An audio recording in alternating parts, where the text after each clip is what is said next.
Is this the final piece of the puzzle that turns a contender into an undisputed juggernaut, or are we setting ourselves up for another heartbreak at the hands of the big market bullies? Welcome back to the channel, everyone.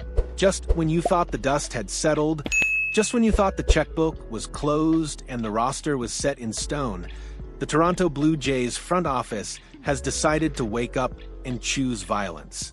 We are talking about a move that could fundamentally alter the power balance of the American League East. The offseason was supposed to be a wrap. The heavy lifting was supposedly done. But in this game, silence is often just the calm before the storm. We have breaking news coming from the legendary insider Jon Heyman of the New York Post, and it is massive. The Blue Jays have re-entered the chat. They have surfaced as a serious, legitimate suitor for the top remaining arm on the free agent market, the lefty ace, Framber Valdez. His market had gone quiet, suspiciously quiet. But now the spotlight is back on, and it is blinding. This isn't just a rumor. This is a statement of intent. The Jays are reportedly among several teams circling the wagons, looking to strike while the iron is hot. Think about the narrative arc of this winter. We came into the offseason knowing the team needed to be aggressive. They did that. They went out and shocked the baseball world by handing Dylan Cease a massive 7-year, $210 million contract right out of the gate. That move alone signaled that the window is now. But here is the twist. That very contract set a ceiling that Valdez couldn't crack. Valdez entered free agency, looking for the biggest payday of the winter, a long-term mega deal. But by signing Cease so early, the Jays essentially dictated the market, ensuring Valdez wasn't going to top that number. Now, we are weeks away from pitchers and catchers reporting to Dunedin, and the landscape has shifted dramatically. The leverage has changed. We are no longer talking about a decade-long commitment that cripples the payroll for years. We are looking at a potential short-term, high AAV average annual value deal. And guess who is willing to pay the premium for a hired gun to bring a championship north of the border? You guessed it. Let's take a step back and look at the architecture of this roster, because context is everything. Why would a team that just spent over $200 million on a starter need another one? Isn't the rotation already stacked? On paper, yes. The Toronto rotation heading into the 2026 campaign is, frankly, terrifying. You have the veteran ace Kevin Gausman. You have the newly acquired flamethrower Dylan Cease. You have the surgical precision of Shane Bieber and the rising star Trey Yesovich. That is a playoff rotation that can go toe-to-toe with anyone. And we haven't even mentioned Jose Barrios, Cody Ponce, or Bowden Francis providing depth. It's an embarrassment of riches. However, if you look closer, there is a glaring neon-flashing void. It's the same issue that has plagued this team in critical moments before, the lack of a southpaw. Every single name I just mentioned, Gausman, Cease, Bieber, Yesovich, Barrios, they are all right-handed. In a division like the AL East, where you are facing lineup construction specifically designed to mash right-handed pitching, think about the short porch at Yankee Stadium or the lefty-heavy lineups in Baltimore. Going into a season without a premier left-handed starter is tactical suicide. Currently, the only lefty rotation option is swingman Eric Lauer. With all due respect to Lauer, he is not the guy you want starting Game 2 of the LCS. This is where the historical context of Framber Valdez becomes so tantalizing. We aren't talking about a project, we are talking about a proven workhorse.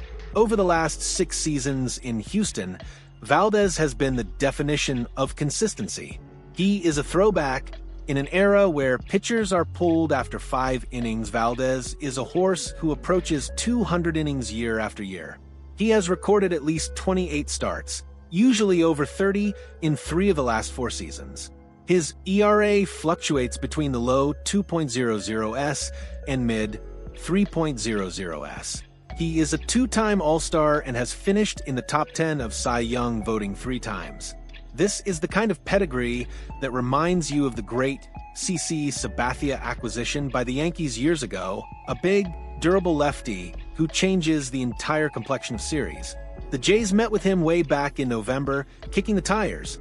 Now, with the price potentially dropping to short-term commitment, revisiting that conversation isn't just smart, it's essential.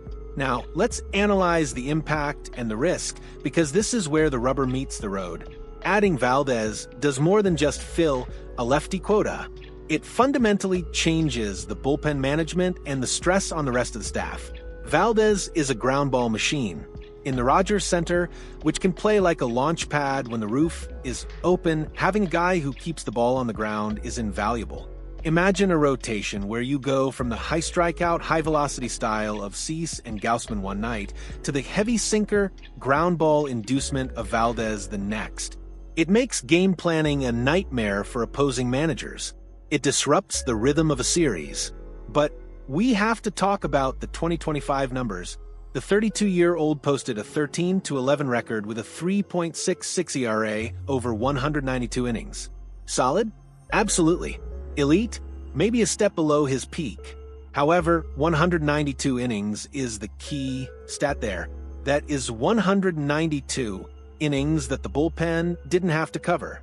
If the Jays pull this off, it pushes guys like Berrios or Francis into swing roles or trade bait to bolster other areas. It creates a depth chart so deep that an injury to a starter, which, let's be honest, is inevitable, doesn't derail the season. However, I can hear the skepticism from some of you already. What about the cost? What about the luxury tax? If this is a high AAV deal, say 1 or 2 years at $30 million per, it blows the payroll past the highest luxury tax thresholds. It means ownership is all in, consequences be damned. But here is the nightmare scenario, the waiting game. We know how this story often ends for Toronto sports fans. We get our hopes up, the rumors swirl, and then the big markets swoop in. If Valdez is truly open to a short-term deal, the Sharks are in the water. You have to assume the Los Angeles Dodgers and the New York Mets are lurking in the shadows. They have the money to outbid anyone on a short-term deal just for the luxury of depth. And don't forget the direct rivals. The Baltimore Orioles are listed as a threat.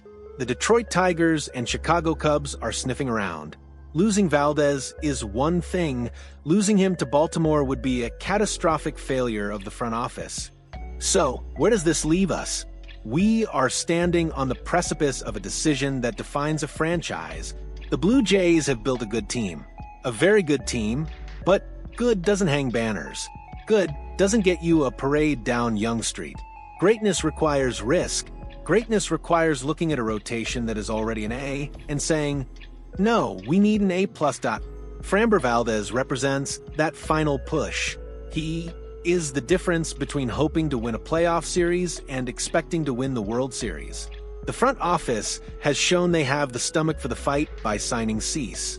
But can they close the deal when the competition is this fierce? Can they convince a star that Toronto is the place to rebuild his value for one more massive contract, rather than taking the easy money in LA or New York?